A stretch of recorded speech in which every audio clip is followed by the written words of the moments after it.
6 months after their arrival on Earth, the exchange program was coming to an end. The alien students packed their belongings and prepared for the journey home. Their final night on Earth was spent at Professor Miller's home, where she hosted a farewell dinner with all their human guides. The dining room was filled with conversation and laughter. The aliens, once terrified of Earth, now moved comfortably in this dangerous environment.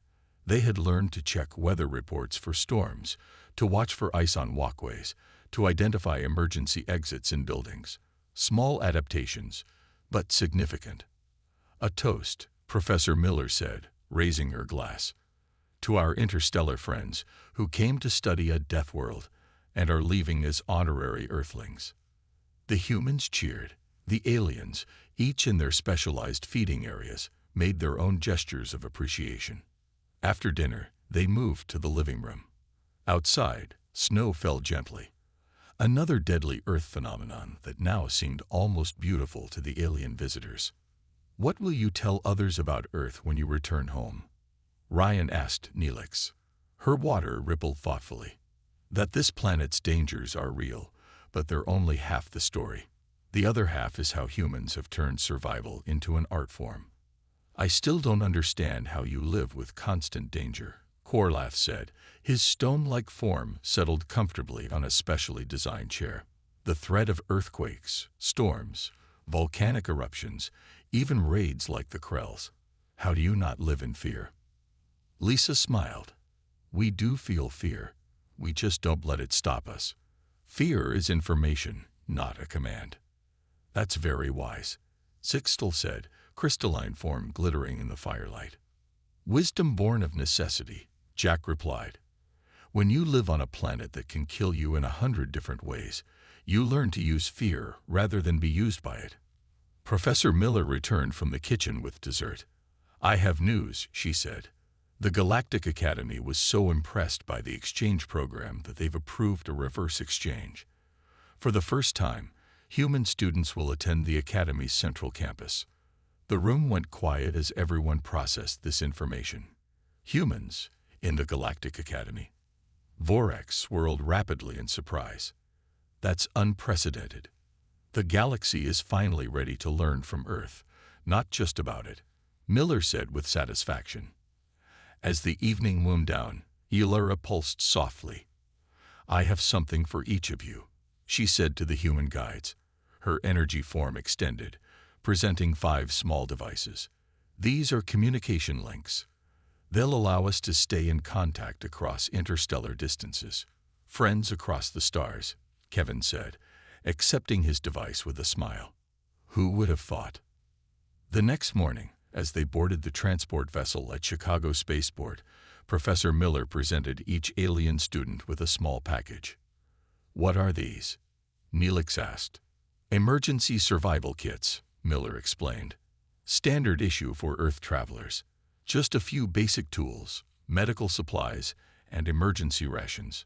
"But we're returning to safe worlds," Korlath pointed out. "Preparation isn't paranoia," Miller replied with a wink. "It's a lesson from Earth you might find useful someday." As their ship lifted off, the alien students watched Earth grow smaller beneath them. The blue-green planet that had once seemed so terrifying now looked almost welcoming. "I understand now," Zixtel said quietly.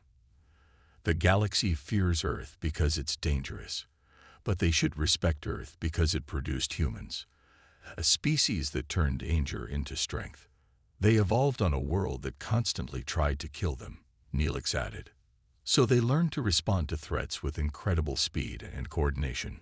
They built their entire civilization around surviving the unsurvivable," said Korlath. "And they did it without losing their curiosity or compassion," Vorax noted. Elara pulsed in agreement. "Perhaps that's their greatest achievement. They became strong without becoming cruel. They mastered fear without being ruled by it." As Earth disappeared from view, the Galactic Academy ship engaged its faster-than-light drive. The alien students carried with them not just data for their research, but a new understanding of the strange, dangerous, remarkable world called Earth, and the even more remarkable species it had produced. And somewhere in deep space, Word was spreading among the stars. Beware the humans. They come from a world that tried to kill them, and they learned its lessons well. True to General Carter's prediction, the Krell raid was neutralized in less than 20 minutes. The alien students watched on the command center screens as the raiders were captured and their ships secured. The humans made it look easy, almost routine. 3 days later, life at the university had returned to normal. Classes resumed. The damaged buildings were already being repaired. The only signs of the attack were increased security patrols and occasional military vehicles on campus. The alien students gathered in Professor Miller's office. She had resumed her academic role, as if she had never transformed into Commander Miller. How can everyone just go back to normal so quickly? Neelix asked, her water rippling with confusion. Professor Miller smiled. This is normal for us, Neelix. We respond to threats, resolve them, and continue with our lives. But there was an attack by space pirates, Zixtel said, his crystalline form reflecting sunlight from the window. People could have died. But they didn't, Jack pointed out. The system worked as designed. The alien students struggled to process this. On their homeworlds, such an event would have caused ongoing panic and disruption for months or years. The Galactic Academy has requested a full report, Professor Miller said. They've asked each of you to share your observations of how Earth handled the Krell incident. That evening, the aliens met in Ilara's apartment to discuss what they would report. I don't know how to explain what we saw, Vorek said, swirling slowly in his containment suit. The Galactic Council would never believe that civilian students fought alongside military forces, or that a university had hidden defense systems, added Korlath, or that everyone returned to classes 3 days after a pirate raid, said Neelix. Ilara pulsed thoughtfully. Perhaps what makes humans unique isn't their technology or their physical capabilities, but their mindset. They don't just survive on a Deathworld. They've internalized its lessons. The next day, they met with Galactic Academy officials via secure communication link. The officials looked concerned as the students described what they had witnessed. You're saying that Earth's defensive capabilities extend beyond their military? One official asked. Their entire civilization functions as a defense system, Korlath explained.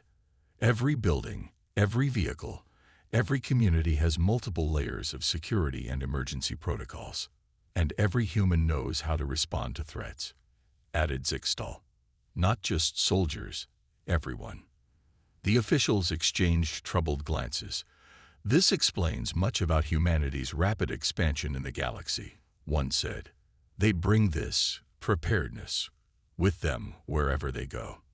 Later that week, the university held a ceremony to thank those who had helped during the Krell incident. Students, faculty, maintenance workers, and security personnel received equal recognition. The alien students watched from the audience, still processing what they had learned about humans. Look at them, Vorek said. Yesterday they were fighters. Today they're scholars again. They're both, all the time, Ilara pulsed. That's what makes them dangerous and remarkable. After the ceremony, Professor Miller approached with news.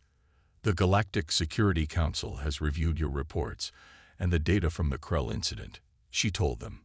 They've upgraded Earth's classification. Upgraded? Neelix asked. We're now listed as a Class 12 Deathworld with indigenous defense species, she said with a hint of pride. Apparently that's a theoretical category they never expected to actually use. What does it mean? Korlath asked.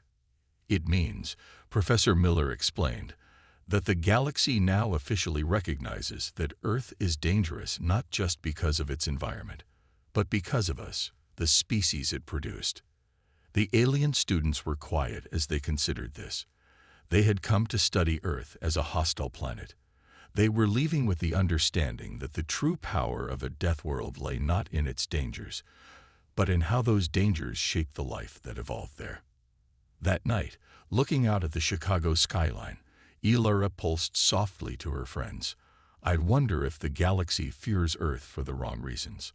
Perhaps they should fear it not because it's deadly, but because it created a species that refuses to accept death as inevitable. Commander Miller led the group through a series of corridors that seemed to run between and beneath the university buildings. The alien students struggled to keep up, overwhelmed by how quickly events were unfolding. "Stay close," Jack told Zixtal, helping the crystalline being navigate a narrow passage. "The secure command center is just ahead."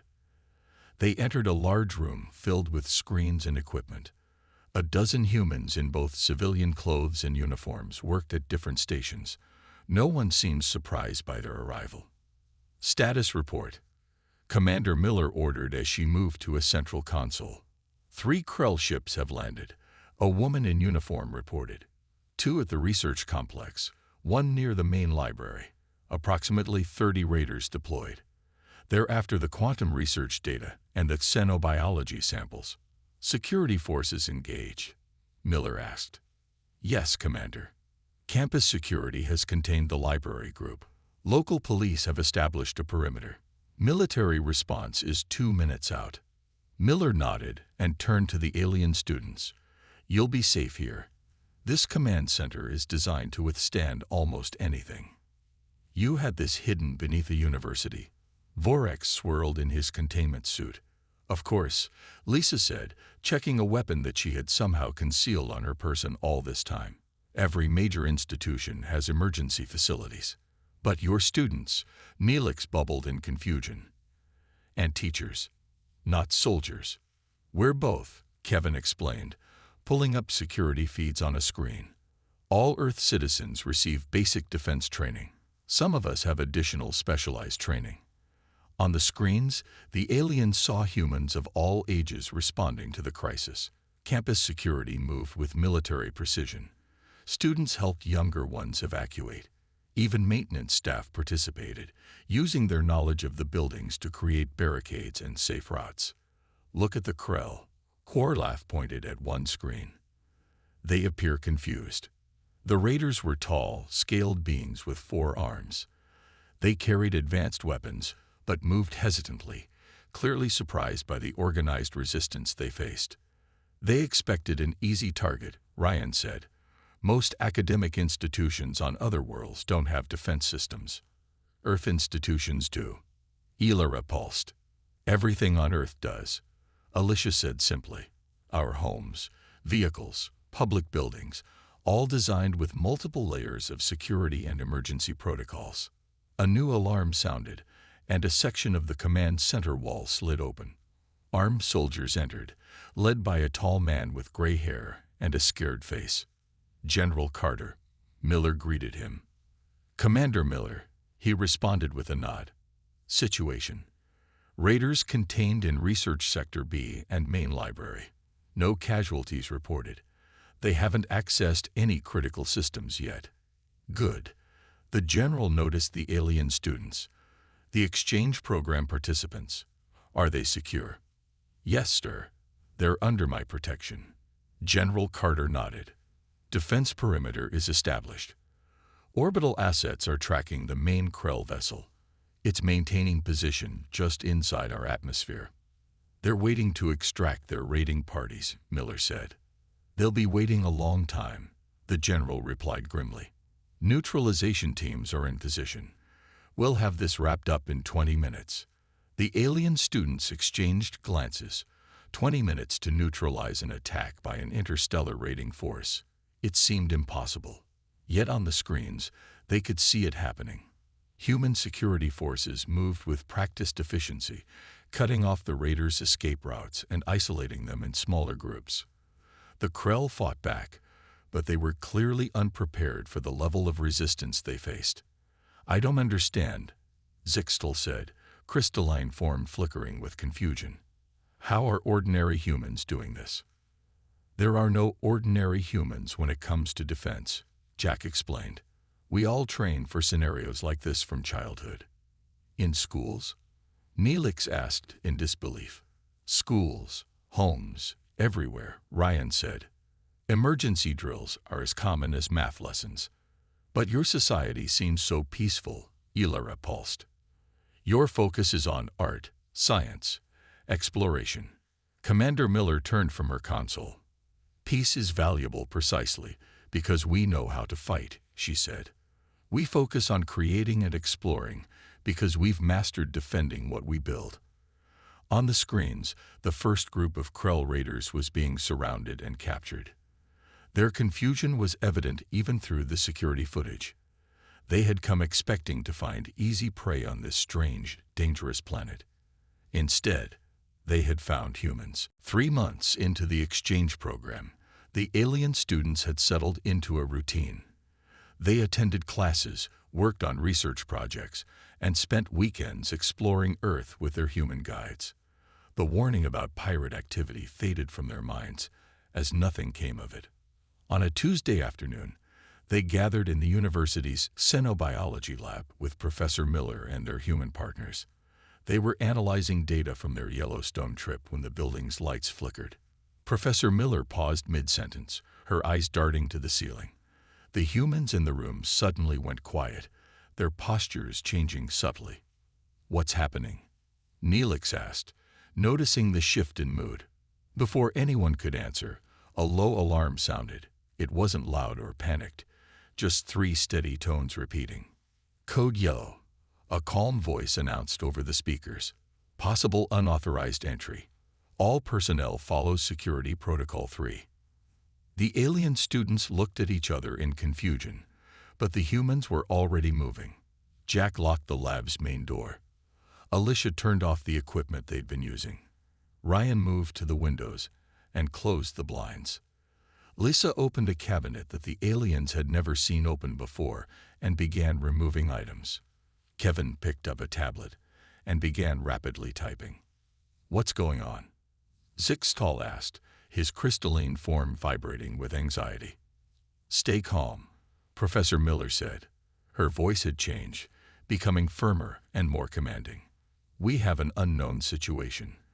We're following standard security procedures." "Is it the pirates?" Vorex swirled rapidly in his containment suit.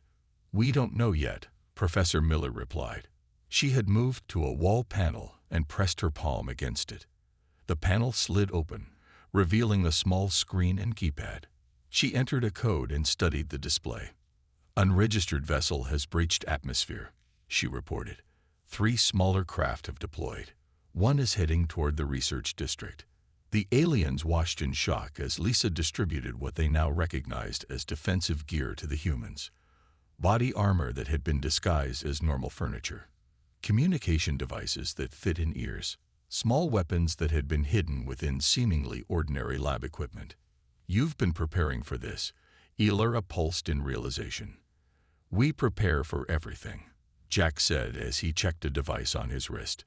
"It's what humans do." Kevin approached Professor Miller with his tablet. "Campus security has deployed. Military response is 4 minutes out." Professor Miller nodded. "We need to move the exchange students to shelter. Priority Alpha." "Priority Alpha?" Korlath asked.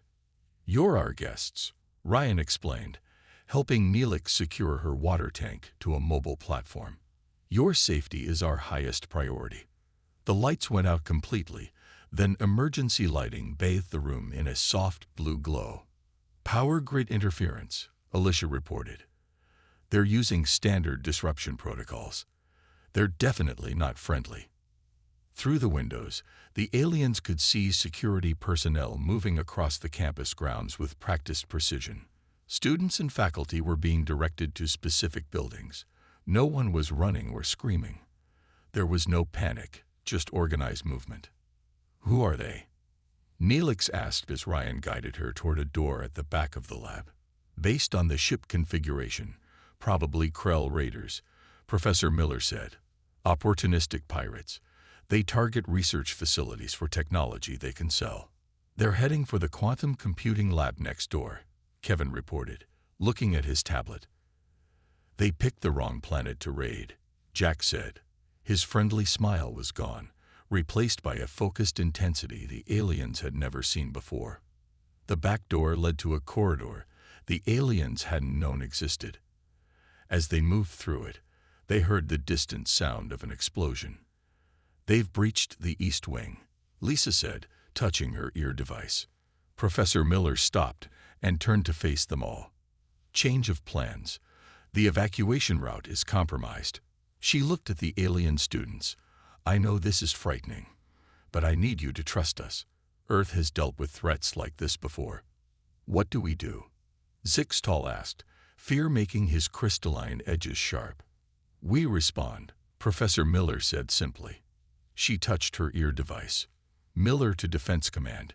Initiating Protocol Homeworld Shield. Authorization Miller Delta 59. A new voice answered through her device, loud enough for all to hear. Authorization confirmed. Defense systems online. Welcome back to active duty, Commander Miller. The alien students stared at their professor in shock as she straightened her posture and became someone they didn't recognize, a warrior where a teacher had stood only moments before. The earthquake at Yellowstone lasted only 38 seconds, but it changed how the alien students viewed humans forever. They returned to the university 3 days later, each lost in thought about what they had witnessed. In the small apartment Elara shared with her host family, she accessed the university database. Her energy form pulsed with curiosity as she searched Earth's historical records. What she found stunned her. Humans had survived not one or two global disasters, but dozens. Ice ages, massive volcanic eruptions, meteor impacts, plagues that killed millions. And those were just the natural disasters. Humans had also created their own catastrophes through wars and environmental damage. Most shocking of all, after each disaster, humans rebuilt. They constructed cities on fault lines, in floodplains, near active volcanoes, and in tornado-prone regions. They rebuilt in the same dangerous locations again and again. Elara called the other alien students to share her findings. They gathered in Professor Miller's office, their usual meeting place. Why do humans rebuild in disaster zones? Neelix asked, her water tank bubbling with confusion. It defies logical survival strategies. I've been studying this too, Zixtal said. His crystalline form reflected light onto the walls as he moved. Humans call it place attachment. They form emotional bonds with locations. That explains nothing, Korlath rumbled. Emotion should not override survival instincts. Professor Miller entered the room, carrying a stack of papers. Discussing our species again, she asked with a smile. We don't understand why humans build homes in dangerous areas, Vorex explained, his gaseous form swirling with frustration. Professor Miller set down her papers and considered the question. Where on Earth would you suggest we live? She asked. The ocean floors. Too much pressure. The polar regions. Too cold. The deserts. Too hot and dry. Every place on Earth presents some danger. But some places are safer than others, Korlath insisted. True, Professor Miller agreed. But safety isn't the only factor in where we choose to live. We need food, water, building materials, and community. Sometimes the most resource-rich areas are also dangerous.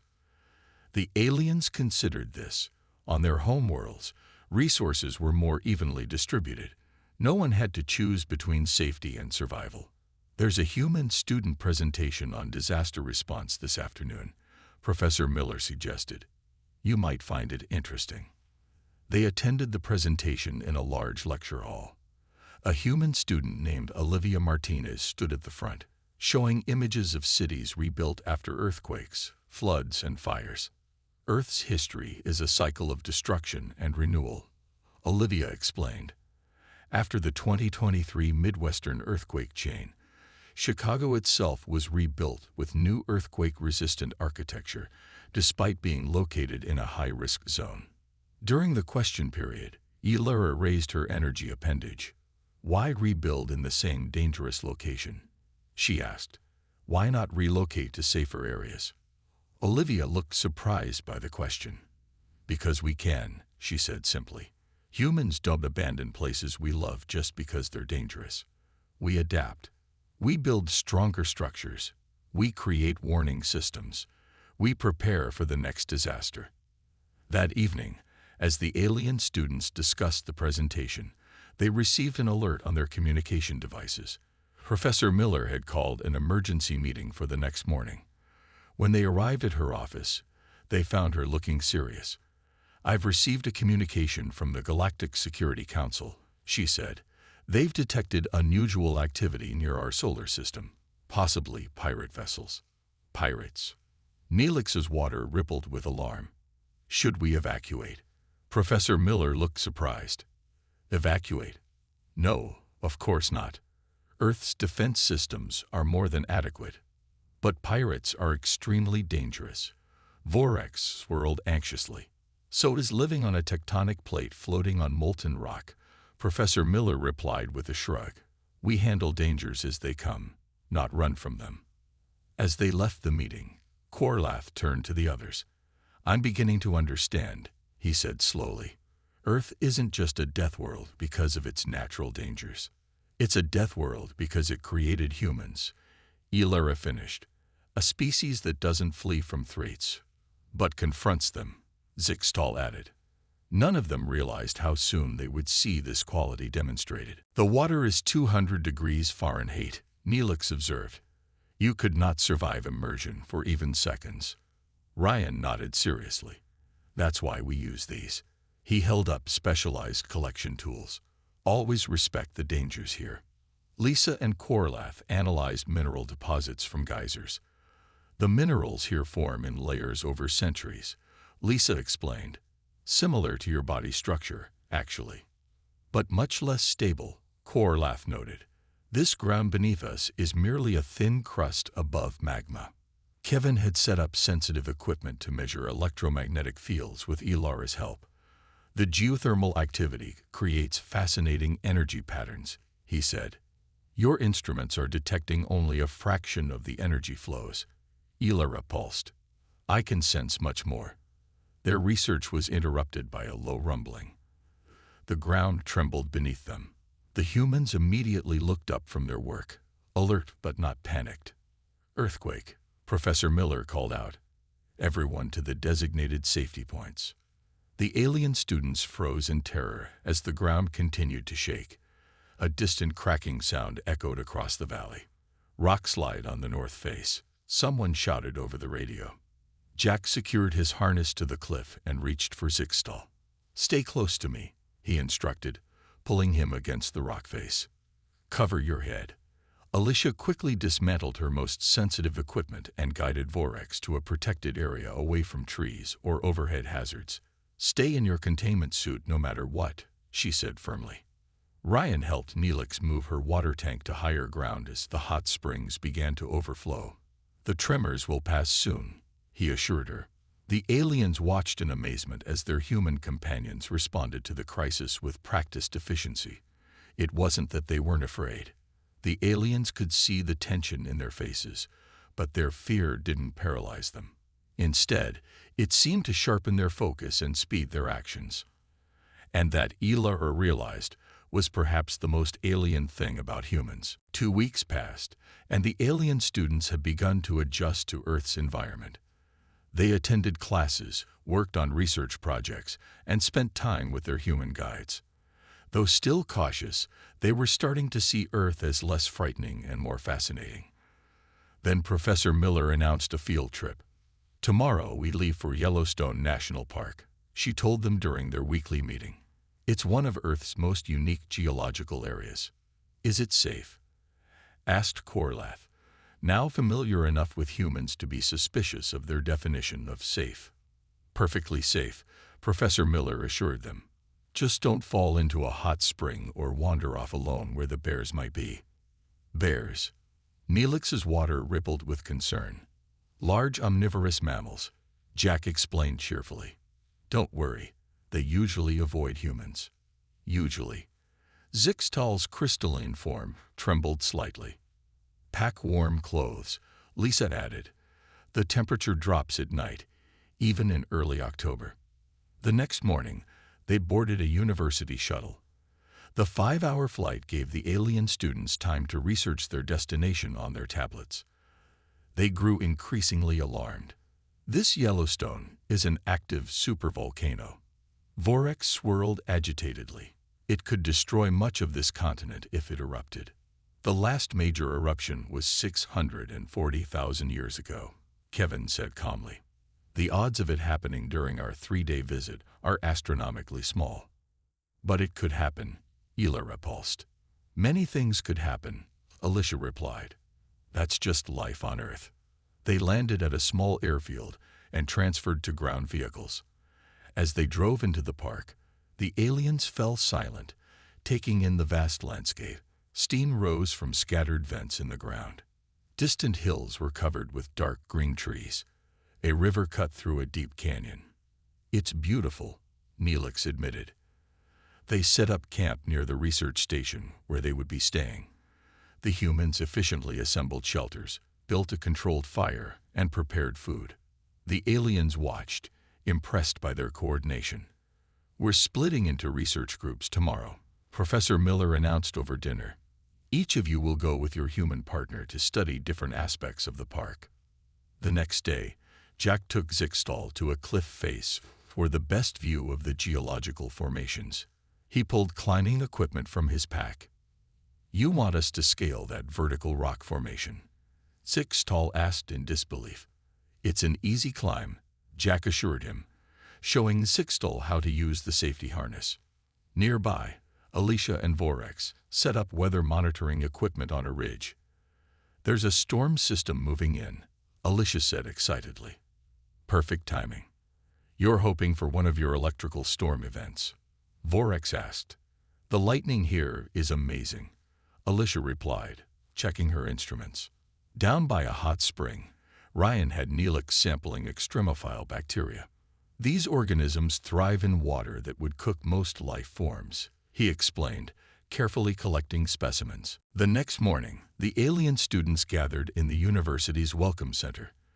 Large windows showed a green area where humans sat, walked, and played strange games involving thrown objects. The storm from the previous night had passed, leaving behind puddles that reflected the blue sky. Professor Miller introduced 5 human students who would be their personal guides. Each of you will be paired with someone in your field of study, she explained. Jack Collins stepped forward first. He was tall with sun-browned skin and short blonde hair. I'm a geology major, he said, extending a hand toward Zixtal. Professor Miller thought we'd work well together, since you have a crystalline structure. Zixtal hesitated before carefully touching Jack's hand. Your planet's rocks tell an interesting story. So much volcanic and seismic activity. Jack grinned. Wait until I take you rock climbing this weekend. Climbing? Rocks? For what purpose? Zixtal asked. For fun, Jack replied simply. Alicia Washington introduced herself to Vorex. She had dark skin and hair styled in dozens of small braids. I study atmospheric science. I'm fascinated by your gaseous composition. Vorex swirled nervously in his containment suit. Your atmosphere would dissolve me in seconds without protection. That's why we'll stick to the lab, Alicia said. Though I do want to take you storm chasing eventually. You chase storms. The dangerous electrical events from last night. Vorex's form paled. Best way to study them, Alicia said with a shrug. Ryan Garcia, a young man with warm brown skin and curly black hair, waved at Neelix. Marine biology, he said. I spend most of my time in the water too. Your oceans contain countless deadly creatures, Neelix bubbled from her tank. Ryan laughed. Yeah, but they're beautiful. I've been surfing since I was 6. Surfing? Neelix asked. Riding waves on a board. The bigger the wave, the better the ride. Lisa Brown approached Corlath with a confident stride. She had light skin with freckles and short red hair. Materials engineering. I work with experimental alloys and compound structures. That involves extreme temperatures, Corlath noted with concern. Sure does. The foundry gets up to 3,000 degrees Fahrenheit. I'll show you our setup later. The final human, Kevin Patel, had warm brown skin and black hair cut short on the sides. He smiled at Elara. Physics department. I'm especially interested in your energy-based physiology. I look forward to learning about physical laws on Earth, Elara pulsed. Great. I'm working on a particle acceleration experiment. You can help me collect data, Kevin said.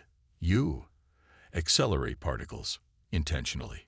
Ilara flickered with alarm. After introductions, the students split up for campus tours. The aliens soon discovered their human guides had scheduled recreational activities for the weekend. That evening, they regrouped at Professor Miller's home for dinner. The aliens had special feeding areas: a mineral bath for Zixtal, a gas exchange chamber for Vorex, nutrient-rich water for Neelix, silicon compounds for Korlath, and an energy field for Ilara. The humans ate together at a wooden table.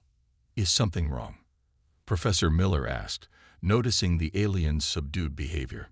Jack wants to dangle from rock formations for enjoyment, Zixtal said. Alicia pursues dangerous weather patterns, added Vorex. Ryan rides on unpredictable ocean waves, Neelix bubbled. Lisa works with materials hot enough to melt most metals, said Korlath. And Kevin deliberately creates high-energy particle collisions, finished Ilara. Professor Miller laughed. Those are just normal hotties. Normal for a species that evolved on a planet trying to kill them every day. Greg, her husband, added as he served more food. Humans get bored without a little danger. Your species seeks out risk. Voluntarily, Korlath asked. Of course, Professor Miller said. It's how we learn our limits and grow beyond them. How do your species advance without testing boundaries? The aliens exchanged glances. On their safer homeworlds, progress was slow, methodical, and planned over decades or centuries. I'm not sure I understand, Neelix said finally. Greg smiled. Give it time. By the end of your stay, you'll either understand humans better, or you'll be completely convinced we're all insane. Or both, added Professor Miller with a wink. Later, as the alien students prepared for sleep, Ilara pulsed softly. Perhaps this explains why humans advance so quickly compared to our civilizations. They rush toward danger instead of away from it. But why? Asked Neelix. That, said Zixtal, is what we're here to learn. The 5 alien students waited nervously in the arrival chamber of Earth's International Space Station. They had traveled for weeks to reach this mysterious planet that was both feared and respected across the galaxy. Earth was classified as a Class 12 Deathworld, a planet so dangerous that most species avoided it entirely. Zixtal shifted his crystalline body, causing light to scatter in rainbow patterns across the chamber walls. I still don't understand why we're here, he said. My parents nearly refused to sign the permission forms. Scientific progress requires risk, replied Ilara, her energy-based form pulsing with excitement. We're the first exchange students ever allowed on Earth. Vorex, whose gaseous body swirled inside a specialized containment suit, drifted closer. I study their atmosphere. It's filled with oxygen, literally a corrosive gas. They breathe it. Neelix splashed anxiously in her mobile water tank. And they're mostly water themselves, but they can't survive fully submerged in it. How does that make sense? Korlath, his silicon-based form resembling polished stone, remained silent but nervously tapped a rhythmic pattern with his 4 appendages. The chamber door slid open, and a human female entered. She was small by galactic standards, barely 5.5 feet tall, with brown skin and curly black hair streaked with gray. Welcome to Earth, she said with a smile that displayed her flat, omnivorous teeth. I'm Professor Diane Miller from Northwestern University. I'll be your liaison during your 6-month stay. The aliens had all studied human language, but hearing it spoken by actual vocal cords was different. Neelix's translator bubbled as she asked, Is it true you fought in the Proxima Centauri conflict? Professor Miller's smile faded slightly. Yes, that was 20 years ago. I was a xenobiologist with the Earth Defense Force. Now I teach and coordinate exchange programs like this one. Korlath finally spoke, his voice like grinding stones. Our instructors told us this planet experiences extreme temperature variations, constant natural disasters, and dangerous wildlife. Yet you build cities here. "It's our home," Professor Miller said simply. The group boarded a shuttle to descend to Earth's surface. As they broke through the clouds, the aliens crowded around the viewports. "So much water," gasped Neelix. "Look at those mountains," Sixtel said. "The tectonic activity must be incredible." "Is that ice near the poles and deserts near the center on the same planet?" Vorex's gas form swirled faster in confusion. The shuttle landed at Chicago Spaceport. As they disembarked, the aliens felt Earth's gravity, slightly stronger than the artificial gravity they trained in. The air smelled strange, filled with thousands of biological compounds. Sounds bombarded them from all directions. "You'll each be staying with a host family," Professor Miller explained as they boarded a ground transport vehicle. "They're all faculty members or students at Northwestern. Tomorrow will begin orientation at the university campus." "It seems so peaceful," Ilara observed, watching humans walk past the windows. "Where are all the dangers?" Professor Miller laughed. "It's late September in Chicago. Just wait for winter, or tornado season, or when the lake decides to flood the lower streets." The vehicle stopped at a traffic signal, and the aliens watched a human child licking a frozen substance while balancing on a two-wheeled device. "That small human is consuming something while operating a vehicle with no safety features," Korlath noted with horror. "That's just Billy from down the block. He's eating ice cream and riding a bike," Professor Miller said. "Perfectly normal." "Normal for a Deathworld species," Vorex whispered. As they arrived at Professor Miller's home, a brick building near the university, a crack of thunder sounded overhead. The aliens flinched collectively. "Just a little thunderstorm," Professor Miller said, grabbing bags without concern. "We'd better get inside before the rain starts. Atmospheric electrical discharges and falling dihydrogen monoxide are little concerns." Zixtal asked, his crystalline form trembling slightly. Professor Miller paused and looked at the nervous aliens. Her expression softened. "I understand this is all overwhelming. Earth must seem very dangerous to you, but I promise you'll adjust. Humans have lived here for hundreds of thousands of years. We've learned to not just survive but thrive." She gestured toward her home. "Come inside. My husband Gray has prepared dinner. Nothing will seem quite as scary after a good meal." As the alien students followed her, Ilara pulsed a message to her companions. "Remember why we came. To understand how any species could evolve on a Class 12 Deathworld and develop spacefaring technology, and why the rest of the galaxy fears them," Neelix added quietly.